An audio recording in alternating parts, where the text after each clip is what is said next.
The home of the common Joe and the common Sally in the know, even more so than all those media talking heads.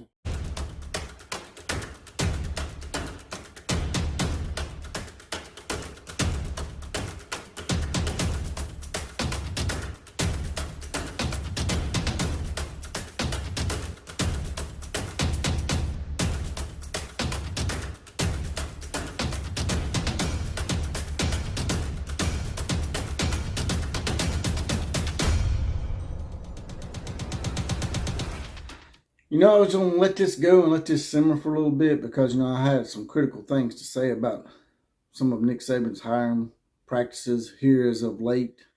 And let me insert this real quick, and then we'll get back to the show. When I talk about questionable hiring practices, I'm not talking about just these last two hires. I'm talking about Pete Golden and Bill O'Brien. Bill O'Brien, not so much. Pete Golden, he held on to him for 4 years when we all knew he wasn't the guy for the last 2 or 3 years. And then, of course, way back in the day, Bobby Williams with the special teams, which sucked forever until he finally had to move Bobby Williams on. But like I said, it's questionable hiring practices have become a pattern with Saban here in these latter years. And patterns like that eventually lead to decline. Now, let's get back to the show. And once again, my own fan base doesn't pay attention, or they don't watch the video in order to make a comment that doesn't make them look so stupid.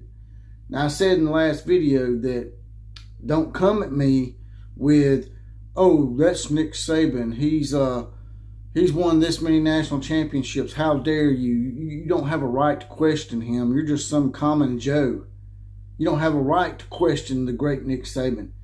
I told y'all not to come at me with that crap, man, because while I've enjoyed what Nick Saban's done here at Alabama, I'm a University of Alabama fan first and foremost. That's what's important, the University of Alabama. And another contingent of idiots will get on here and say, well, you obviously don't know your Alabama history, blah, blah, blah, blah, blah. Obviously, you don't know your Alabama history because Alabama was winning national championships a long time before Nick Saban, a long time before Gene Stones, a long time before Bear Bryant, all the way back to Frank Thomas and Wallace Wade. So don't give me a bunch of bullshit about how I don't know my Alabama history. I know my Alabama history. I would venture to say I'm in the top 5% of Alabama football knowledge and college football knowledge in general. And that's not me bragging. That's just me giving you the facts. What y'all do is y'all just read the title and then you respond, which means that you're a closed-minded, narrow-minded person that's been minionized or brainwashed into thinking that you have this Saban God complex. And it really pisses me off because the University of Alabama as a whole is more important than Nick Saban. And just like all our rivals out there that say, well, this is just a Saban thing. They're the ones that don't know their knowledge. They're the ones that don't realize that, and then they'll say, oh, Saban and Bear. When they don't realize that Gene Stallings won one in between there. But y'all, instead of reading the damn title and responding without doing your education or listening to what I've got to say about it, then you just don't need to comment because you make yourself look rather stupid every single time you do it. Because I said in the video, let me reiterate this one more time. Don't come at me with this Saban God stuff, man. Seriously. Just because the man's won 7 national championships doesn't make him always right. All that makes him is a great football coach. He's a human being just like the rest of us. And he makes mistakes.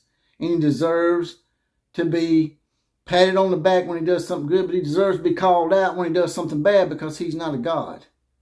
And that's the problem you run into with these legendary coaches and players. Is people adore them so much that they allow them so much leeway that when they get into their twilight and they start declining, then it's hard to make them move on, retire, or quit, or whatever, for the betterment of your team or your university or your organization or whatever it is. You've seen it so many times with Joe Paterno and Bobby Bowden They start slipping, man, they don't want to let go. Saban will eventually start slipping. My point has always been with Saban, I've really enjoyed what he's done for our university. I'm very grateful for what he's done for our university. But my point with Saban is, why don't you just go out on top instead of waiting until you start slipping like Bobby Bowden or Joe Paterno or even Barry Bryant back in the day. But yeah, I just want to come in here and make that real quick video because, you know, I'm tired of the elitist attitude from the Saban God creatures out there. I need to quit that shit, man. Everybody deserves to be criticized. I don't care how many national championships they've won. I don't care what their accolades are. Everybody makes mistakes, and when they do make mistakes, they need to be called out for it. When I make mistakes on my job, my boss will tell me. If I make a mistake in something that I say to my wife, she'll tell me. And Saban's no different. That's all I'm saying. So, from now on, do yourself a favor. Watch the video and then make your little comments, because I addressed every single thing that you said and you just don't know it because you're unable to listen and be open-minded. And that's all I got to say about that. If you don't mind, there's a little heart option down here. You can hit that, throw a few dollars in the coffers. Also, like, share, comment, and subscribe to this channel, even if I pissed you off today. And as always, KMCA to all the other teams. Class is now officially dismissed.